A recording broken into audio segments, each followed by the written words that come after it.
Napag-uusapan talaga yung recently.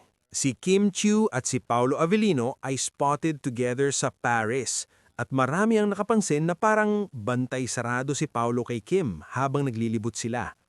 Sa mga kumalat na videos at photos online, makikita na lagi siyang nakaalalay. Parang protective at attentive, kaya kinilig ang fans. Siyempre, lalo nitong pinainit ang usap-usapan tungkol sa real score nila. Pero hanggang ngayon, wala pa ring official confirmation kung ano talaga ang status nila. Friends? Special? Or more than that?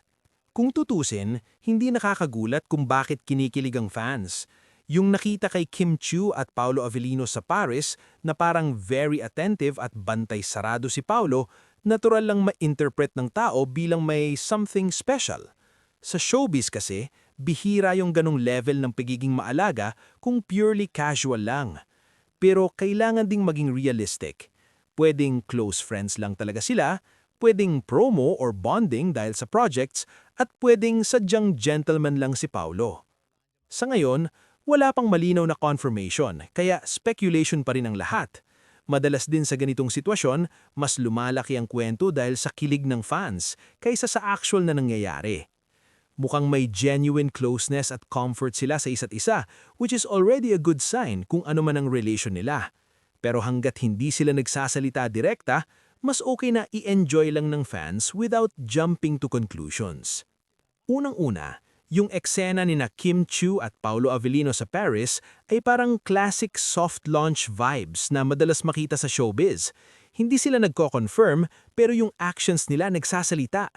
Yung pagiging bantay sarado ni Paulo, like laging nakaalalay, attentive, at parang aware sa paligid, hindi yan basta-basta ginagawa kung wala kang pakialam sa kasama mo.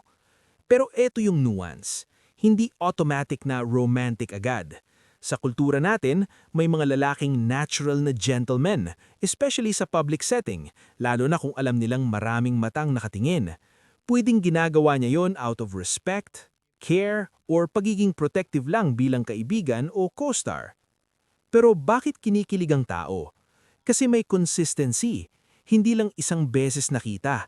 Paulit-ulit na may ganung gestures.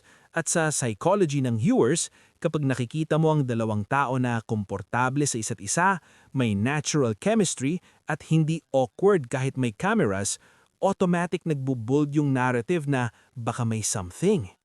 Dagdag pa dyan, parehong low-key ang personalities nila. Si Kim, kilala sa pagiging open pero hindi oversharing pagdating sa personal life ngayon. Si Paulo naman, mas reserved at hindi mahilig magpaingay sa love life. So kapag may ganitong sightings, mas nagiging intriguing kasi bihira lang silang makita sa ganitong setup. Another angle na dapat isipin. Showbiz is still showbiz. Minsan, kahit genuine ang closeness, pwedeng na-enhance dahil sa upcoming projects, fan service, intentional o hindi, or public curiosity. Hindi ibig sabihing scripted lahat, but may awareness sila na bawat galaw nila pwedeng i-interpret. So ano talaga ang takeaway? Mukhang totoo na may close na sila, may mutual comfort at trust, at may level ng care si Paulo kay Kim. Pero kung romantic ba, hindi pa solid. Nasa gray area pa, yung tipong pwedeng papunta doon pero pwede ring hindi. Personal reaction ko, magandang panoorin kasi hindi pilit. Kung ano man meron sa kanila, mukhang natural. At honestly, mas okay yung ganitong setup kaysa sa overhype na relasyon na kailangan pang i-prove sa publiko. Sa dulo, ang pinaka-mature na approach dito is i-enjoy ang kilig pero irespeto ang boundaries nila. Kasi kung may something man, lalabas at lalabas din yan in time, hindi kailangang pilitin o hulaan agad. May ilang dagdag na angles na pwedeng tingnan dito para mas maintindihan pa yung sitwasyon ni na Kim Chiu at Paolo Avellino sa Paris. Number 1, travel dynamics matter. Ibang ugali ng tao kapag nasa ibang bansa, lalo na sa romantic cities tulad ng Paris. Kahit hindi romantically involved, nagiging mas relaxed, expressive at maalaga dahil wala sila sa usual nilang environment. Kaya yung pagiging bantay sarado ni Paulo, pwedeng mas na-amplify lang dahil nasa travel setting sila. Number 2, private versus public behavior. Yung nakikita ng publiko ay selected moments lang, Ilang segundo o minuto ng video ang basehan ng buong narrative. Hindi natin nakikita paano sila off-cam, kung pareho ba ang energy buong araw o kung may ibang kasama sila na hindi lang napapansin. Kaya minsan, nabubuo ang kwento base sa highlights lang. Number 3, image evolution ni Kim. Dati, kilala si Kim sa very open at expressive na love life. Ngayon, mas controlled na at private siya. Kung may something man kay Paulo, posible na mas pinipili niyang hindi i-public agad. Sign ng maturity at pag-iingat sa sarili. Number 4, Paulo's personality factor. Si Paulo naman, kilala na hindi showy pero deep ang gestures. Hindi siya yung tipong maingay sa salita, mas sa action siya bungabawi. Kaya kung maalaga siya kay Kim, pwedeng normal na behavior niya yon sa taong importante sa kanya, romantic man o hindi. Number 5, fan culture effect. Malakas ang imagination ng fans, in a fun way, of course. Kapag may nakita silang simpleng alalay, pagtingin, paglapit, nabibigyan nila agad ng romantic meaning. Hindi naman mali, pero minsan napapabilis ang conclusions. Number 6, soft confirmation era ng celebrities. Sa panahon ngayon, hindi na kailangan ng direct statement para i-confirm ang relation. Minsan, supat na ang travel together, consistent sightings, at subtle interactions. Kung sakaling may namamagitan sa kanila, posible na ganitong style lang ang gusto nilong ipakita. Low-key, pero halata sa marunong magbasa ng cues. Ang pinaka-interesting dito, hindi lang kung may relation ba sila, kundi kung paano nagre-react ang publiko sa maliliit na gestures. Ipinapakita nito na gutom ang fans sa real at natural na connection at mas na-appreciate na ngayon ang hindi scripted na kilig. At sa totoo lang, kung anuman meron kina Kim Chiu at Paulo Avellino, mas nag-work ito dahil hindi nila pinipilit ipaliwanag. Bantay sarado, Kim Chiu spotted sa taping nila Paolo Avellino at Nadine Lustre sa Paris. Kinig to the bones ang Kim Paulandia matapos kumalat ang larawan ni Kim Chiu nakuha umano sa Paris. Napansin sa background ng mga palatandaang kumpirmadong nasa nasabing lungsod ang actress. Nagkataon ding na doon si Paolo Avellino para sa proyekto nila ni Nadine Lustre. Sabi ng ilang mga netizens, posibleng sina Johnny Kim ang pagpunta habang ang iba naman ay naniniwalang may sinushoot din sa Paris ang Chinita Princess. Actually, may mga ganun sila. Baka sabi nila parang nag-shoot din siya. Yun nga, parang naisip ko nga, sabi nga daw baka daw merong cameo role. Okay. Parang may cameo role daw si... tingin mo parang part siya nung ano. Parang may cameo role, parang siguro biglang lumitaw, ganon, or something, mga ganon. Si Since Kim, kaibigan niya rin naman yung director. kaibigan niya yung director. At yun nga sabi, baka nga daw dyan din nagtitraining si Kim. Dyan din nagtitraining Kasi para diba, doon sa kanyang gagawing pelikula. At sinasabi nga, baka daw meron ding mga eksenang kinunan dyan para doon sa gagawing project nila ni Paulo. Para sa akin kasi, yung training posible. Pero yung sumulpot o may cameo role dyan si Kim, parang hindi gagawin yon. Siguro hindi papayag ang Star Cinema. Talaga. Well. Parang hindi papayag. Kasi syempre, pag-aari lang si Kim eh. Unless, baka meron silang usapan, o sige, by the way, hindi ito Star Cinema ha, yung project na ito kaya ha. nga. Viva ito ha. Baka naman pwedeng may usapan sila. Pwede posible baka may usapan sila ng Viva. Okay, ipapahiram namin si Nadine. Pero hindi Star Cinema ba ito? Parang hindi, no? Ang ano siya, Viva. O baka na papahiram namin si Kim sa inyo, Viva, may pero mga ganon. ipapahiram niyo naman sa amin si Nadine sa ibang. Pero nakagawa na si Nadine sa ano eh.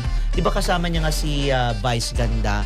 Pero parang yun ang feeling ko ha. Feeling ko lang, hindi ako sure. Feeling ko na hindi imposibleng mangyari na magkakaroon ng cameo role dyan si Malay Kim. natin kasi hindi ba kasi Pwede rin ganon o pwedeng hindi. bakit siya nasa set di ba? Although syempre naman pwedeng sabihin na sinama talaga dumalaw. Pero syempre Dumalaw sa kaibigan din naman. Katulad mo sinabi mo, kaibigan niya si Tonette, di ba? Yung pero director. parang feeling ko baka nga or yun nga cameo malay mo. Baka may cameo. Or Kaya baka- lang meron mga Pinay kasi na nakasama dun sa project na hindi ba? Nakapanood ko yung nagbe-video-video sila. Doon nga naririnig yung boses ni Kim Chiu na tawa ng tawa. So parang iniisip ko, wala naman siya pang pinopost na kasama si Kim sa eksena eh. Wala pang mga ganun-ganon. Pero ang maliwanag naman, Nasa ayun Paris. Nasa Paris. At nagkatotoo talaga lahat. Nung dati kasi, di ba, hinihingi natin mga resibo. Pero this time, ayan na, sobrang ayuda na rin ang binibigay. Palagi natin sinasabi ko na hindi pwedeng hindi pumunta si Kim diyan sa Paris at hindi imposibleng dalawin niya si Paolo diyan sa Paris kasi nga malungkot nga si Paolo. Okay. So, Pinag-usapan na nila yan. Sabi nga ni Rico Ancheta na panaginipan niya na yan. Every time kasi na may sinasabi si Rico, talaga? oo, naparaginipan ko na yan. Yung ganyan. Bongga May pa naman sistema. panaginip Di parang ganon. Ako naniniwala kasi ako, yung relasyon kasi nila Kim at saka ni Paolo, parang meron silang usapan na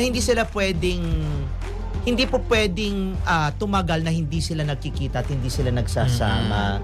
At meron silang mga out of town at meron silang bonding sa labas ng kanilang profesyon. Like pupunta sila sa abroad or magbibit sila, mga ganon, mag-out of town. Meron silang ganon. Para sigurong pang detox na rin dahil ang hirap po ng ginagawa nila mga artista na umaarte, kinakarakterize yung kanilang mga role, yung emosyon, lalo na doon sa mga heavy drama, na kinakailangan nilang ano ba tawag doon, mag-unload ng kanilang mga emosyong ibinigay dyan sa mga eksena nila sa pelikula or serye. Yun lang. Alam ko talaga, ako naniniwala talaga ako beforehand na hindi talaga papayag si Paolo o si Kim na hindi sila magkita sa abroad. Kasi yun lang yung panahon na po pwede sila maging private eh. Ay, yes. Pero ako talaga natutuwa ako sa sa Kim Paulandia, especially yung mga reaction talaga nila. Yung ang feeling nila yung diet na diet sila ng mga time na yun. Pero yung mga pakonti-konti, yung hikaw, yung kamay, nung nakikita na nila yung ganyan, parang biglang-bigla nagbabago na yung pakiramdam. Nagbago talaga lahat ng pakiramdam nila. Naloloka nga ako, may naiiyak, parang naiiyak naman ako na nandyan talaga na magkasama sila. Pero wala pa namang masyadong ayuda talaga, yung talagang magkasama, di ba? Meron man mga nakatalikod, pero syempre iba, parang mas kaabang-abang yung mga photos at videos na talaga makikita natin na magkasama ang Kim Pao. For sure, hindi lang iyak ang gagawin ng mga Kim Pao Lancha. Masasampal talaga nila si Ray Pumaloy pag ganon. Uy, pero kung sasampalin nyo, gusto kong sampalin nyo ako ng pera, ha? Di ba? Mas gusto kong sampalin ako ng pera. Kasi ngayon lang ako di ba? Ngayon lang ako nakakita sa buong mundo, sa buong buhay ko ng ganitong kalaking pera.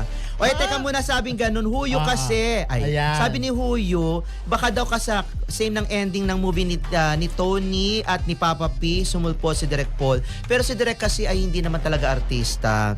At ang sabi din ni Abigail, hindi naman daw kusa nagpunta si Kim, sinama daw ni Paolo sa last shooting day. Sabi ng funny na din nakasama sa movie ng set, visit lang daw. Totoo naman, di ba gano'n naman talaga? Yun naman yung una, kaya lang syempre parang may mga feeling talaga yung iba na parang may eksena si Kim na ganito, ba't parang ganyan? Oh, well, at least marami pang aabangan, di ba? Hindi talaga natatapos ng ganun lang ang inaabangan ng Kim Paulandia sa Kim Pao. Yes, pwede rin niya na isinama ni Paolo, pwede rin naman na sumulpot na lang doon si Kim kasi meron kasi mga ibang mga artista na hindi na gustong makasagabal. Hindi na gusto makaistorbo, lalo na pag ang kinukunan ay medyo emotional at importante, kinakailangan ng concentration. Kaya minsan ang mga artista, dumarating na lang dyan pag break time. Sa kanila sumusulpot. Ayun. At meron si Diago. Ito naman si 88 Amy Darnes. Lipat na ako dito para mas klaro. Mga magagandang dilag, gray and blonde. Maganda pa po Si ba Ernie ako? si Ernie rin pala to eh. Ha? Si Ernie rin. Ikaw gandang-ganda ka talaga sa amin. Medyo Sarah ka, pero I love you, Ernie Goldsworth. Maraming salamat. But anyway, Maraming salamat. minamadali na Carlos Miguel, I love you din, Carlos Miguel. Minamadali na tayo, Ray.